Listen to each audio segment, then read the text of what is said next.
Bienvenidos a la clase de Historia y Geografía, grado noveno. Quien les habla el mediador Carlos Andrés Rodríguez. A continuación vamos a ver el tema de la crisis del socialismo. Para dar inicio a ese tema debemos conocer un concepto de qué era el socialismo o en qué se basa el socialismo. El socialismo es una corriente filosófica, política, social y económica que abarca una gama de sistemas socioeconómicos caracterizados por la propiedad social de los medios de producción. La propiedad social puede ser pública, colectiva o cooperativa. El socialismo implica, por tanto, una planificación y una organización colectiva consciente de la vida social y económica del país o territorio donde se está implementando. Por otra parte, el inicio del fin del socialismo se da, obviamente, desde la Revolución Soviética, que fue en el año 1917, a la par del hecho que fue la Primera Guerra Mundial. Y esto abrió una puerta a un mundo nuevo. Pero a pesar de los logros asombrosos de aquella revolución, hay que considerar la experiencia en construir el socialismo en la Unión Soviética, en resumidas cuentas, como un fracaso. Todas las revoluciones posteriores han seguido en su mayor parte el modelo soviético y la crisis del socialismo no es limitada solo a la Unión Soviética, es decir, que se dio en diferentes territorios que tenían este modelo económico. Una de las acaboses, por decirlo de alguna manera, del socialismo fue la lucha de clases. Esa lucha de clases de la Unión Soviética condujeron hacia la derrota del socialismo y esto dio lugar a la formación de una dictadura de clases sobre el pueblo soviético. Esta dictadura, en manos de una nueva clase dominante, mantuvo al pueblo bajo el yugo de opresión y explotación por décadas. Aquellas luchas también produjeron un Estado soviético que subyugó naciones enteras dentro y fuera de las fronteras de la Unión de Repúblicas Sociales Soviéticas, es decir, que se impuso la lucha de clases por encima del modelo, teóricamente hablando, de que buscaba el beneficio de la comunidad. Por otro lado, hay que mencionar que se dio una crisis dentro del territorio chino. En China, por su parte, se dio una serie de elementos o eventos que dieron lugar a la crisis del socialismo en dicho país.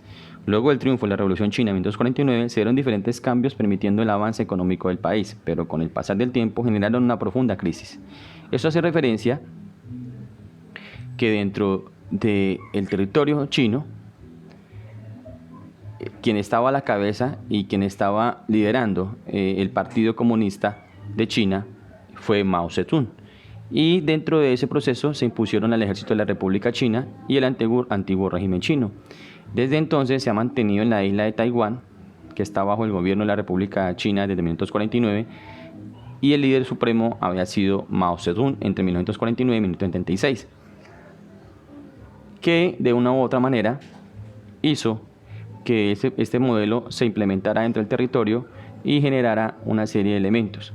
Dentro de este proceso, la historia de la República Popular China puede dividirse en dos etapas, obviamente diferenciadas. La primera de ellas estuvo dominada por la figura del señor Mao Zedong, quien defendió una división o una visión revolucionaria del comunismo, en la que todos los aspectos de la sociedad, la cultura y la economía y la política debían estar al servicio de la causa ideológica.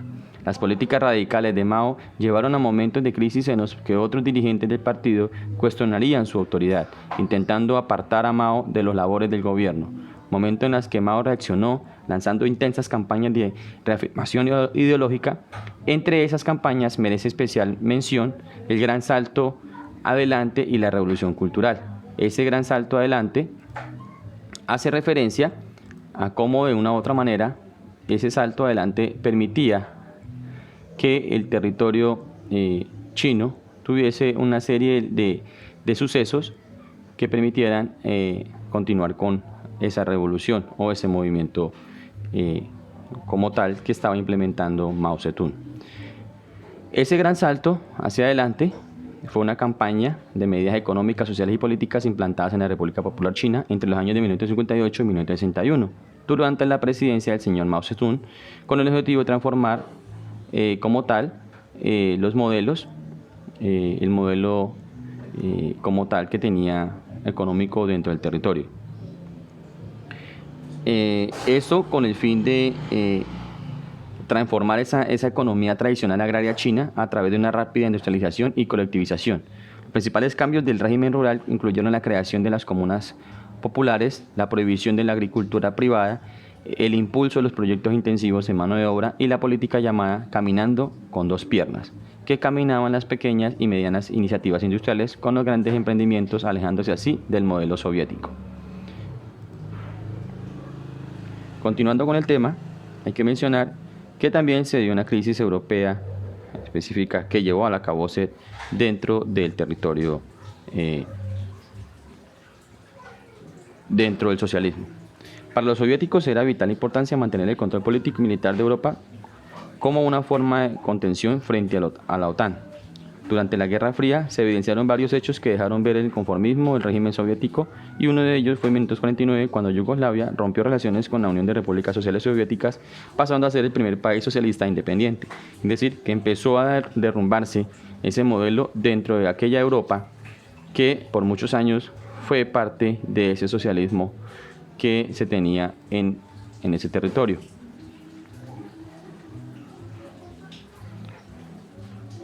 Por otra parte, dentro de la Unión de Repúblicas Sociales Soviéticas se dio una serie de elementos, como lo fue el estancamiento y el surgimiento de la perestroika.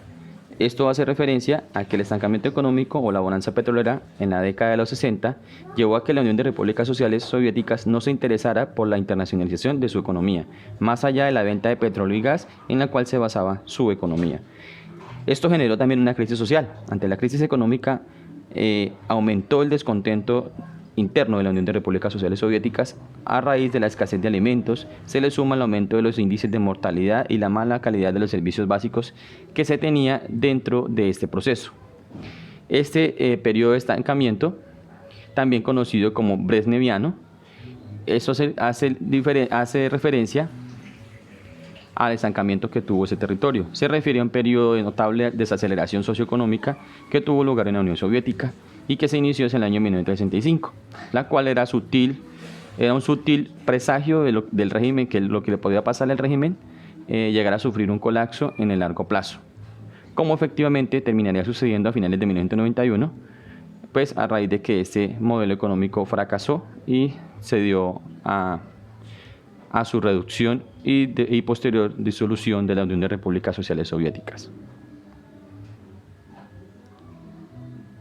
Dentro de esto también tenemos que mencionar la importancia que tuvo Gorbachov dentro del proceso del socialismo. Gorbachov adelantó la perestroika y la glasnost. El 11 de marzo de 1985, Mikhail Gorbachov fue nombrado secretario general de la PCUS. Eso hace referencia a que él fue el que estuvo como miembro o estuvo a la cabeza de ser el secretario como tal, secretario general de el gobierno o del Partido Comunista de la Unión Soviética. En un momento de tensión económica en la Unión de Repúblicas Sociales Soviéticas, a causa de la política de Ronald Reagan, recordemos que era el presidente norteamericano en los años 1980 y 1984, que le demostró su poder armamentista y tecnológico a la Unión de Repúblicas Sociales Soviéticas. Gorbachov planteó la perestroika, una estructuración o reforma que se le iba a hacer al socialismo para poder llevarlo a que no se fuera a extinguir. La glasnost, que permitía la libertad de criticar al gobierno a través de la transparencia, y por supuesto otro de los ítems que permitió o imposibilitó que eso se llevara a un feliz término fue el desastre de Chernobyl hacia el año 1986.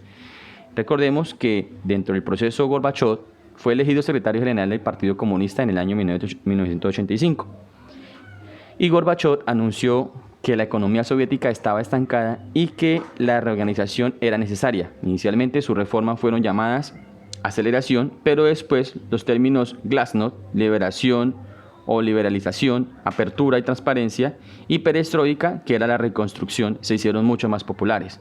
Aunque la era del señor Leonid Brezhnev se suele considerar como el estancamiento económico, se llevaron a cabo una serie de experimentos económicos, en particular en la organización de las empresas comerciales y asociaciones con empresas occidentales. Se debatieron una serie de ideas reformistas por los administradores de mentalidad tecnocrática, que a menudo utilizaban las instalaciones de la Unión Comunista de la Juventud como foros de discusión, la llamada generación Komsomol. Resultaría ser la audiencia más receptiva para Gorbachov y el semillero de muchos hombres de negocios y políticos postcomunistas, especialmente en las repúblicas bálticas. Después de convertirse en el secretario general, Gorbachov propuso un vago programa de reforma que se aprobó en las sesiones de abril del Comité Central. En mayo pronunció su discurso en Leningrado, abogando en forma o en favor de reformas más generalizadas.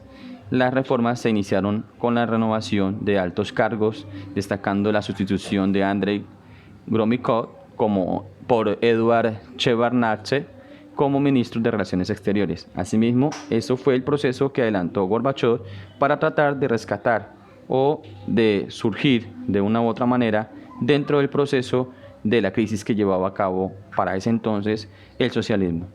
Así es como hemos llegado a esta primera parte del video y en clase profundizaremos un poco más en el tema.